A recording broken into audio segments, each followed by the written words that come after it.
ഉൽപ്പത്തി അധ്യായം 40. അനന്തരം മിസ്രയീം രാജാവിൻ്റെ പാനപാത്രവാഹകനും അപ്പക്കാരനും മിസ്രയീം രാജാവായ തങ്ങളുടെ യജമാനനോട് കുറ്റം ചെയ്തു. ഫറവോൻ പാനപാത്രവാഹകന്മാരുടെ പ്രമാണിയും അപ്പക്കാരുടെ പ്രമാണിയുമായ തൻ്റെ 2 ഉദ്യോഗസ്ഥന്മാരോട് കോപിച്ചു. അവരെ അകമ്പടി നായകൻ്റെ വീട്ടിൽ യോസേഫ് ബദ്ധനായി കിടന്ന കാരാഗൃഹത്തിൽ ആക്കി. അകമ്പടി നായകൻ അവരെ യോസേഫിൻ്റെ പക്കൽ ഏൽപ്പിച്ചു. അവൻ അവർക്ക് ശുശ്രൂഷ ചെയ്തു. അവർ കുറേക്കാലം തടവിൽ കിടന്നു. മിസ്രയീം രാജാവിൻ്റെ പാനപാത്രവാഹകനും അപ്പക്കാരനും ഇങ്ങനെ കാരാഗൃഹത്തിൽ ബദ്ധന്മാരായിരുന്ന 2 പേരും ഒരു രാത്രിയിൽ തന്നെ വെവ്വേറെ അർത്ഥമുള്ള ഓരോ സ്വപ്നം കണ്ടു. രാവിലെ യോസേഫ് അവരുടെ അടുക്കൽ വന്നു നോക്കിയപ്പോൾ അവർ വിഷാദിച്ചിരിക്കുന്നത് കണ്ടു. അവൻ യജമാനന്റെ വീട്ടിൽ തന്നോടുകൂടെ തടവിൽ കിടക്കുന്നവരായ ഫറവോന്റെ ഉദ്യോഗസ്ഥന്മാരോട്, നിങ്ങൾ ഇന്ന് വിഷാദഭാവത്തോടിരിക്കുന്നത് എന്ത് എന്ന് ചോദിച്ചു. അവർ അവനോട്, ഞങ്ങൾ സ്വപ്നം കണ്ടു, വ്യാഖ്യാനിച്ചു തരുവാൻ ആരുമില്ല എന്ന് പറഞ്ഞു. യോസേഫ് അവരോട്, സ്വപ്നവ്യാഖ്യാനം ദൈവത്തിനുള്ളതല്ലയോ? അത് എന്നോട് പറവീൻ എന്ന് പറഞ്ഞു. അപ്പോൾ പാനപാത്രവാഹകന്മാരുടെ പ്രമാണി യോസേഫിനെ തൻ്റെ സ്വപ്നം അറിയിച്ചു പറഞ്ഞത്, എൻ്റെ സ്വപ്നത്തിൽ ഇതാ, എൻ്റെ മുൻപിൽ ഒരു മുന്തിരിവള്ളി, മുന്തിരിവള്ളിയിൽ 3 കൊമ്പ്, അത് തളിർത്തു പൂത്തു, കുലകളിൽ മുന്തിരിങ്ങ പഴുത്തു. ഫറവോൻ്റെ പാനപാത്രം എൻ്റെ കയ്യിൽ ഉണ്ടായിരുന്നു. ഞാൻ മുന്തിരിപ്പഴം പറിച്ചു ഫറവോൻ്റെ പാനപാത്രത്തിൽ പിഴിഞ്ഞു. പാനപാത്രം ഫറവോൻ്റെ കയ്യിൽ കൊടുത്തു. യോസേഫ് അവനോട് പറഞ്ഞത്, അതിൻ്റെ അർത്ഥം ഇതാകുന്നു, 3 കൊമ്പ് 3 ദിവസം. 3 ദിവസത്തിനകം ഫറവോൻ നിന്നെ കടാക്ഷിച്ച് വീണ്ടും നിന്റെ സ്ഥാനത്ത് ആക്കും. നീ പാനപാത്രവാഹകനായി മുൻപിലത്തെ പതിവ് പോലെ ഫറവോൻ്റെ കയ്യിൽ പാനപാത്രം കൊടുക്കും. എന്നാൽ നീ ശുഭമായിരിക്കുമ്പോൾ എന്നെ ഓർത്ത് എന്നോട് ദയ ചെയ്ത് ഫറവോനെ എൻ്റെ വസ്തുത ബോധിപ്പിച്ച് എന്നെ ഈ വീട്ടിൽ നിന്നും വിടുവിക്കണമേ. എന്നെ എബ്രായരുടെ ദേശത്തു നിന്ന് കട്ടുകൊണ്ടുപോകുന്നതാകുന്നു. ഈ കുണ്ടറയിൽ എന്നെ ഇടേണ്ടതിന് ഞാൻ ഇവിടെയും യാതൊന്നും ചെയ്തിട്ടില്ല. അർത്ഥം നല്ലതെന്ന് അപ്പക്കാരുടെ പ്രമാണി കണ്ടിട്ട് യോസേഫിനോട്, ഞാനും സ്വപ്നത്തിൽ എൻ്റെ തലയിൽ വെളുത്ത അപ്പമുള്ള 3 കൊട്ട കണ്ടു. മേലത്തെ കൊട്ടയിൽ ഫറവോൻ്റെ വക അപ്പത്തരങ്ങളൊക്കെയും ഉണ്ടായിരുന്നു. പക്ഷികൾ എൻ്റെ തലയിലെ കൊട്ടയിൽ നിന്നും അവയെ തിന്നുകളഞ്ഞു എന്ന് പറഞ്ഞു. അതിന് യോസേഫ്, അതിൻ്റെ അർത്ഥം ഇതാകുന്നു, 3 കൊട്ട 3 ദിവസം. 3 ദിവസത്തിനകം ഫറവോൻ നിന്റെ തല വെട്ടി നിന്നെ ഒരു മരത്തിന്മേൽ തൂക്കും. പക്ഷികൾ നിന്റെ മാംസം തിന്നുകളയും എന്നുത്തരം പറഞ്ഞു. 3-ാം നാളിൽ ഫറവോൻ്റെ തിരുനാളിൽ അവൻ തൻ്റെ സകല ദാസന്മാർക്കും ഒരു വിരുന്ന് കഴിച്ചു. തൻ്റെ ദാസന്മാരുടെ മധ്യേ പാനപാത്രവാഹകന്മാരുടെ പ്രമാണിയെയും അപ്പക്കാരുടെ പ്രമാണിയെയും ഓർത്തു. പാനപാത്രവാഹകന്മാരുടെ പ്രമാണിയെ ഫറവോൻ്റെ കയ്യിൽ പാനപാത്രം കൊടുക്കേണ്ടതിന് വീണ്ടും അവൻ്റെ സ്ഥാനത്ത് ആക്കി. അപ്പക്കാരുടെ പ്രമാണിയെയോ അവൻ തൂക്കിച്ചു. യോസേഫ് അർത്ഥം പറഞ്ഞതുപോലെ തന്നെ. എങ്കിലും പാനപാത്രവാഹകന്മാരുടെ പ്രമാണി യോസേഫിനെ ഓർക്കാതെ അവനെ മറന്നു കളഞ്ഞു.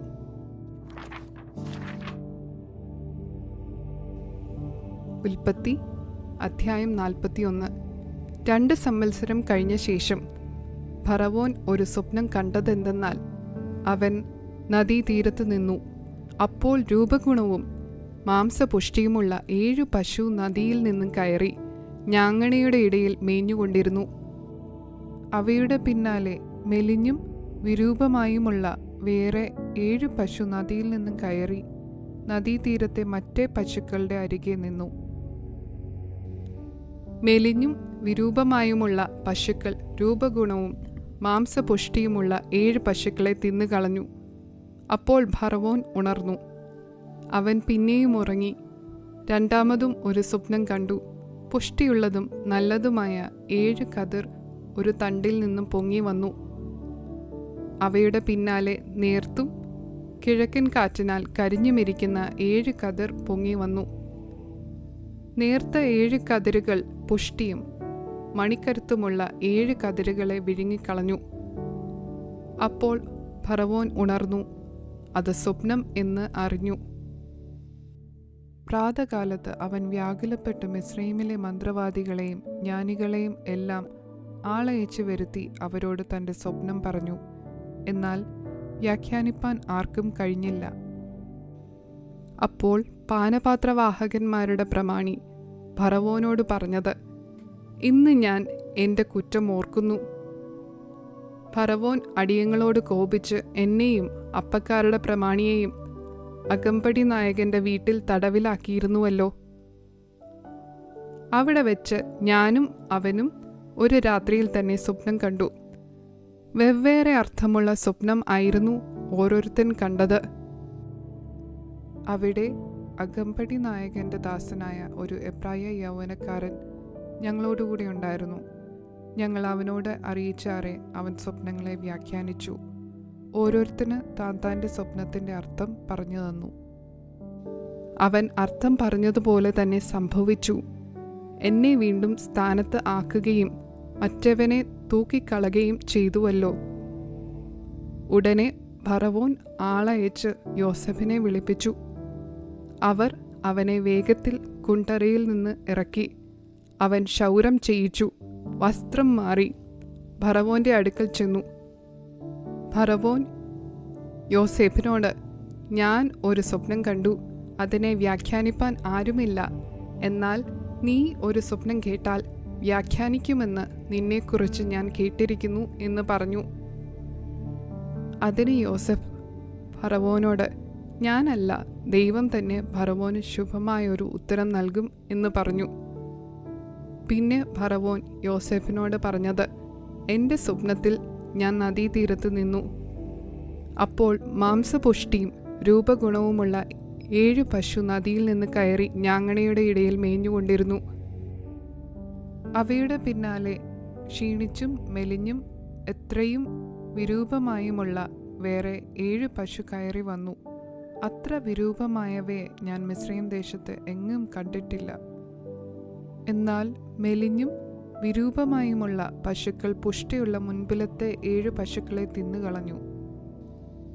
ഇവ അവയുടെ വയറ്റിൽ ചെന്നിട്ടും വയറ്റിൽ ചെന്നു എന്ന് അറിവാനില്ലായിരുന്നു. അവ മുൻപിലത്തെ പോലെ തന്നെ വിരൂപമുള്ളവയായിരുന്നു. അപ്പോൾ ഞാൻ ഉണർന്നു. പിന്നെയും ഞാൻ സ്വപ്നത്തിൽ കണ്ടത്, നിറഞ്ഞതും നല്ലതുമായ 7 കതിർ ഒരു തണ്ടിൽ പൊങ്ങി വന്നു. അവയുടെ പിന്നാലെ ഉണങ്ങിയും നേർത്തും കിഴക്കൻ കാറ്റിനാൽ കരിഞ്ഞുമിരിക്കുന്ന 7 കതിർ പൊങ്ങി വന്നു. നേർത്ത കതിരുകൾ 7 നല്ല കതിരുകളെ വിഴുങ്ങിക്കളഞ്ഞു. ഇത് ഞാൻ മന്ത്രവാദികളോട് പറഞ്ഞു, എന്നാൽ വ്യാഖ്യാനിപ്പാൻ ആർക്കും കഴിഞ്ഞില്ല.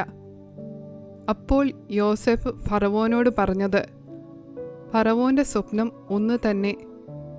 താൻ ചെയ്യുവാൻ ഭാവിക്കുന്നത് ദൈവം ഫറവോന് വെളിപ്പെടുത്തിയിരിക്കുന്നു. 7 നല്ല പശു 7 സംവത്സരം, നല്ല കതിരും 7 സംവത്സരം, സ്വപ്നം ഒന്ന് തന്നെ.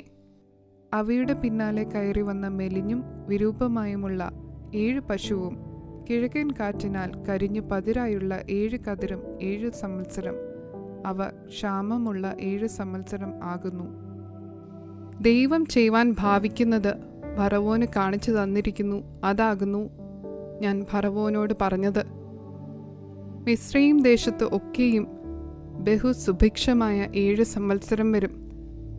അത് കഴിഞ്ഞിട്ട് ക്ഷാമമുള്ള 7 സംവത്സരം വരും. അപ്പോൾ മിസ്രയീം ദേശത്ത് ആ സുഭിക്ഷതയൊക്കെയും മറന്നിരിക്കും. ക്ഷാമത്താൽ ദേശം ഒക്കെയും ക്ഷയിച്ചു പോകും. പിൻവരുന്ന ക്ഷാമം അതികഠിനമായിരിക്കയാൽ ദേശത്തുണ്ടായിരുന്ന സുഭിക്ഷത അറിയാതെയായി പോകും. ഫറവോന് സ്വപ്നം 2 വട്ടമുണ്ടായതോ കാര്യം ദൈവത്തിൻ്റെ മുൻപാകെ സ്ഥിരമായിരിക്കൊണ്ടും ദൈവം അതിനെ വേഗത്തിൽ വരുത്തുവാനിരിക്കൊണ്ടും ആകുന്നു. ആകയാൽ ഫറവോൻ വിവേകവും ജ്ഞാനവുമുള്ള ഒരുത്തനെ അന്വേഷിച്ച് മിസ്രയീം ദേശത്തിന് മേലധികാരിയാക്കി വെക്കണം. അതുകൂടാതെ ഫറവോൻ ദേശത്തിന്മേൽ വിചാരകന്മാരെ ആക്കി സുഭിക്ഷതയുള്ള 7 സംവത്സരത്തിൽ മിസ്രയീം ദേശത്തിലെ വിളവിൽ 1/5 വാങ്ങേണം. ഈ വരുന്ന നല്ല സംവത്സരങ്ങളിലെ വിളവൊക്കെയും ശേഖരിച്ച് പട്ടണങ്ങളിൽ ഫറവോന്റെ അധീനത്തിൽ ധാന്യം സൂക്ഷിച്ചു വെക്കണം. ആ ധാന്യം മിസ്രയീം ദേശത്ത് വരുവാൻ പോകുന്ന ക്ഷാമമുള്ള 7 സംവത്സരത്തേക്ക് ദേശത്തിന് സംഗ്രഹമായിട്ടിരിക്കണം. എന്നാൽ ദേശം ക്ഷാമം കൊണ്ട് നശിക്കുകയില്ല. ഈ വാക്ക് ഫറവോനും അവന്റെ സകല ഭൃത്യന്മാർക്കും ബോധിച്ചു. ഫറവോൻ തന്റെ ഭൃത്യന്മാരോട്, ദൈവാത്മാവുള്ള ഈ മനുഷ്യനെ പോലെ ഒരുത്തനെ കണ്ടുകിട്ടുമോ എന്ന് പറഞ്ഞു. പിന്നെ ഫറവോൻ യോസേഫിനോട്, ദൈവം ഇതൊക്കെയും നിനക്ക് വെളിപ്പെടുത്തി തന്നതുകൊണ്ട് നിന്നെപ്പോലെ വിവേകവും ജ്ഞാനവുമുള്ളവൻ ഒരുത്തനുമില്ല. നീ എൻ്റെ ഗ്രഹത്തിന് മേലധികാരിയാകും. നിന്റെ വാക്ക് എൻ്റെ ജനമെല്ലാം അനുസരിച്ച് നടക്കും. സിംഹാസനം കൊണ്ട് മാത്രം ഞാൻ നിന്നേക്കാൾ വലിയവനായിരിക്കും എന്ന് പറഞ്ഞു. ഇതാ മിസ്രയീം ദേശത്തിനൊക്കെയും ഞാൻ നിന്നെ മേലധികാരിയാക്കിയിരിക്കുന്നു എന്നും ഫറവോൻ യോസേഫിനോട് പറഞ്ഞു. ഫറവോൻ തൻ്റെ കയ്യിൽ നിന്ന് മുദ്രാമോതിരം ഊരി യോസേഫിൻ്റെ കൈക്ക് ഇട്ടു. അവനെ നേർമയുള്ള വസ്ത്രം ധരിപ്പിച്ചു ഒരു സ്വർണ്ണ സരപ്പളിയും അവൻ്റെ കഴുത്തിൽ ഇട്ടു. തൻ്റെ 2-ാം രഥത്തിൽ അവനെ കയറ്റി മുട്ടുകുത്തുവീൻ എന്ന് അവൻ്റെ മുൻപിൽ വിളിച്ചു പറയിച്ചു. ഇങ്ങനെ അവനെ മിസ്രയീം ദേശത്തിനൊക്കെയും മേലധികാരിയാക്കി. പിന്നെ ഫറവോൻ യോസേഫിനോട്, ഞാൻ ഫറവോനാകുന്നു. നിന്റെ കൽപ്പന കൂടാതെ മിസ്രയീം ദേശത്ത് എങ്ങും യാതൊരുത്തനും കയ്യോ കാലോ അനക്കുകയില്ല എന്ന് പറഞ്ഞു. ഫറവോൻ യോസേഫിന് സാപ്നത്ത് പനേഹ് എന്ന് പേരിട്ടു. ഓനിലെ പുരോഹിതനായ പൊത്തിഫേറയുടെ മകൾ ആസ്നത്തിനെ അവന് ഭാര്യയായി കൊടുത്തു. പിന്നെ യോസേഫ് മിസ്രയീം ദേശത്ത് സഞ്ചരിച്ചു. യോസേഫ് മിസ്രയീം രാജാവായ ഫറവോന്റെ മുൻപാകെ നിൽക്കുമ്പോൾ അവന് 30 വയസ്സായിരുന്നു. യോസേഫ് ഫറവോന്റെ സന്നിധാനത്തിൽ നിന്നും പുറപ്പെട്ടു മിസ്രയീം ദേശത്തൊക്കെയും സഞ്ചരിച്ചു. എന്നാൽ സുഭിക്ഷമായ 7 സംവത്സരവും ദേശം സമൃദ്ധിയായി വിളഞ്ഞു. മിസ്രയീം ദേശത്ത് സുഭിക്ഷത ഉണ്ടായ 7 സംവത്സരത്തിലെ ധാന്യമൊക്കെയും അവൻ ശേഖരിച്ചു പട്ടണങ്ങളിൽ സൂക്ഷിച്ചു. ഓരോ പട്ടണത്തിൽ ചുറ്റുവട്ടത്തുള്ള നിലത്തിലെ ധാന്യം സൂക്ഷിച്ചു. അങ്ങനെ യോസേഫ് കടൽക്കരയിലെ മണൽ പോലെ എത്രയും വളരെ ധാന്യം ശേഖരിച്ചു വെച്ചു. അളപ്പാൻ കഴിവില്ലായകയാൽ അളവ് നിർത്തിക്കളഞ്ഞു. ക്ഷാമകാലം വരും മുൻപേ യോസേഫിന് 2 പുത്രന്മാർ ജനിച്ചു. അവരെ ഓനിലെ പുരോഹിതനായ പൊത്തിഫേറയുടെ മകൾ ആസ്നത്ത് പ്രസവിച്ചു. എൻ്റെ സകല കഷ്ടതയും എൻ്റെ പിതൃഭവനമൊക്കെയും ദൈവം എന്നെ മറക്കുമാറാക്കി എന്ന് പറഞ്ഞ് യോസേഫ് തൻ്റെ ആദ്യജാതന് മനശ്ശെ എന്ന് പേരിട്ടു. സങ്കടദേശത്ത് ദൈവം എന്നെ വർദ്ധിപ്പിച്ചു എന്ന് പറഞ്ഞ് അവൻ 2-ാമത്തവന് എഫ്രയീം എന്ന് പേരിട്ടു. മിസ്രയീം ദേശത്തുണ്ടായ സുഭിക്ഷതയുള്ള 7 സംവത്സരം കഴിഞ്ഞപ്പോൾ യോസേഫ് പറഞ്ഞതുപോലെ ക്ഷാമമുള്ള 7 സംവത്സരം തുടങ്ങി. സകല ദേശങ്ങളിലും ക്ഷാമമുണ്ടായി. എന്നാൽ മിസ്രയീം ദേശത്ത് എല്ലായിടവും ആഹാരമുണ്ടായിരുന്നു. പിന്നെ മിസ്രയീം ദേശത്ത് എല്ലായിടവും ക്ഷാമമുണ്ടായപ്പോൾ ജനങ്ങൾ ആഹാരത്തിനായി ഫറവോനോട് നിലവിളിച്ചു. ഫറവോൻ മിസ്രയീമ്യരോട് ഒക്കെയും, നിങ്ങൾ യോസേഫിൻ്റെ അടുക്കൽ ചെല്ലുവീൻ, അവൻ നിങ്ങളോട് പറയും പോലെ ചെയ്യുവീൻ എന്ന് പറഞ്ഞു. ക്ഷാമം ഭൂതലത്തിലൊക്കെയും ഉണ്ടായി. യോസേഫ് പാണ്ഡികശാലകൾ ഒക്കെയും തുറന്നു. മിസ്രയീമ്യർക്ക് ധാന്യം വിറ്റു. ക്ഷാമം മിസ്രയീം ദേശത്തും കഠിനമായി തീർന്നു. ഭൂമിയിലെങ്ങും ക്ഷാമം കഠിനമായി തീർന്നതുകൊണ്ട് സകല ദേശക്കാരും ധാന്യം കൊള്ളുവാൻ മിസ്രയീമിൽ യോസേഫിൻ്റെ അടുക്കൽ വന്നു.